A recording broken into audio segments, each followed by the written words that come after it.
Hello, my loves. Today, the story that we're going to read is called A Pocket for Corduroy, and it was illustrated and written by Don Freeman. So he wrote the words and drew the pictures. Let's find out what happens in our story with corduroy. Corduroy is a type of fabric, too, by the way. So I wonder if Corduroy the bear is made from corduroy fabric. It's something we need to think about. All right, let me turn the camera so everybody can see. Here we go. Late one summer afternoon, Lisa and her mother took their laundry to the laundromat. As always on such trips, Lisa carried along her bear, Corduroy. The laundromat was a very busy place at this hour. Now, Corduroy, you sit right here and wait for me, Lisa said. I'm going to help with our wash. Corduroy waited patiently, and then suddenly he perked up his ears. Lisa's mother was saying, "Be sure to take everything out of your pockets, Lisa dear. You don't want your precious things to get wet and soapy." And see, those are the pockets. Pockets, said Corduroy to himself. I don't have pockets. He slid off the chair. I must go find something to make a pocket out of, he said, and he began to look around. First he came to a pile of fancy towels and washcloths, but nothing was the right size or color. Then he saw a huge sack of colorful clothes in a laundry bag. There must be something in here to make a pocket out of, he said. Without hesitating, he climbed inside the bag, which was filled with pieces of wet laundry. The dampness didn't bother Corduroy in the least. This must be a cave, he said, sighing happily. I've always wanted to live in a dark, cool cave. When the time came for Lisa to fetch her bear, he was gone. Mommy, she exclaimed, Corduroy isn't here where I left him. I'm sorry, honey, said her mother, but the laundromat will be closing soon, and we must be getting home. Lisa was reluctant to leave without Corduroy, but her mother insisted. You can come back tomorrow, she said. I'm sure he will still be here. I bet you she's feeling kind of sad. As they left, a young man wearing an artist's beret, which is a type of hat, was taking his wet laundry out of a bag. The very bag Corduroy had seen. Before he knew it, Corduroy was being tossed together with all the shirts, shorts, sheets, and slacks inside the dryer. But just as the artist was shutting the glass door, Corduroy tumbled out onto the floor. How in the thunder did that bear ever get mixed up with my things, the artist wondered. Poor Corduroy was damp all over. The least I can do is give his overalls a good drying, said the man thoughtfully. He unbuttoned Corduroy's shoulder straps and put the overalls in the dryer.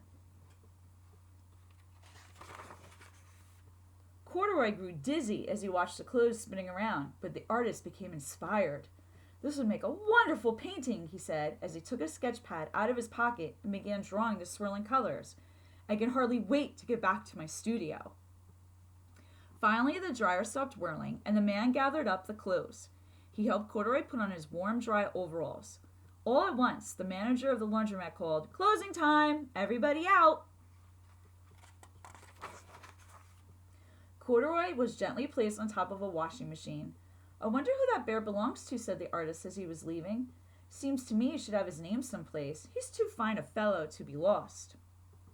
As soon as the lights were turned off, Corduroy began his search again. He was surprised to see something white glowing in the dark. Maybe it's snow, he said excitedly. I've always wanted to play in snow. Is that snow? No, it's laundry detergent. He accidentally tipped over the open-lidded box, and suddenly it was covered with soft, slippery soap flakes. Gradually, Corduroy began to slip and slide. What fun, he said with a smile. I've always wanted to ski down a mountainside. He landed paws first in an empty laundry basket. This must be a cage, he said, peeking through the bars. I've never wanted to live inside a cage like a bear in the zoo. But by now, Corduroy felt drowsy, and soon he nodded off to sleep.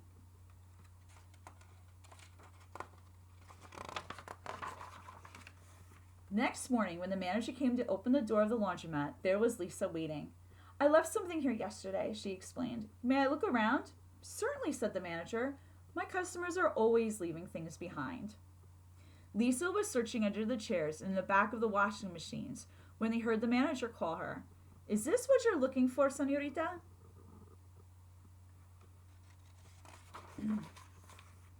Yes, yes, he's my best friend, shouted Lisa as she came running. She reached in and picked Corduroy out of the basket.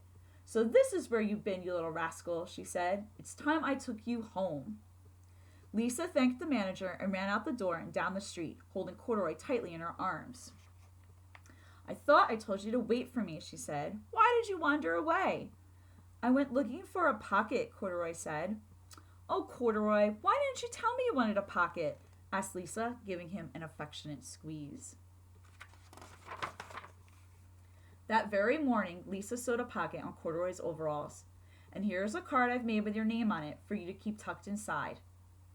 I've always wanted a purple pocket with my name tucked inside, said Corduroy, as he and Lisa muzzled noses.